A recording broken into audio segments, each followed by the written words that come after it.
دوستای عزیز سلام استلام، امیدوارم حالتون خوب باشه. یک شنبه است، هوا بی نهایت خوب، آفتاب در اومده و انشالله که داریم دیگه واقعا بوی بهار رو حس میکنیم. با اجازهتون دارم پودینگ چیا برای خودم درست میکنم. نچروپتم رسیپیشو برام فرستاده، اگر دوست داشته باشید باهاتون رسیپیشو شیر خواهم کرد. بی نهایت هلتی و خوشمزه.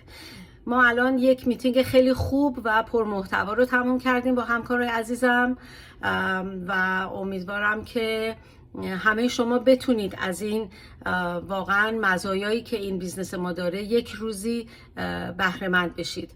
یک سوال برای خودم پیش اومد، میخوام از شما هم بپرسم این سوالو. من 2 سال طول کشید که تصمیم گرفتم این بیزنس رو شروع کنم. حالا شما به هر دلیلی شاید منتظرید پولی دستتون بیاد، شاید منتظرید این برنامه تموم بشه، اون برنامه شروع بشه، ولی یک سوال خیلی مهمه، از خودتون همیشه بپرسید منتظر چی هستید؟ اگر برای کسی کار میکنید فکر میکنید یک دفعه حقوقتون 4 برابر خواهد شد؟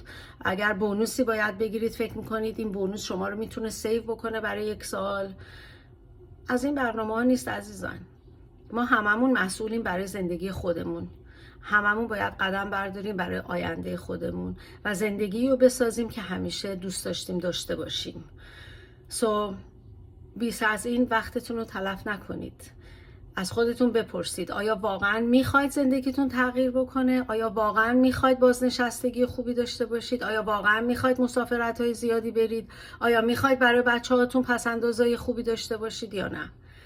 اگر یک کدوم از این جوابا مثبته، بهترین موقعیت براتون آماده است. میتونید به بیزنس آنلاین ما ایمیل بزنید و ما تمام سوالای شما رو جواب خواهیم داد و راهنماییتون خواهیم کرد که یک آینده بهتر و زندگی راحت‌تر و شادتر برای خودتون و خانواده‌تون درست کنید. قربون شما، خداحافظ.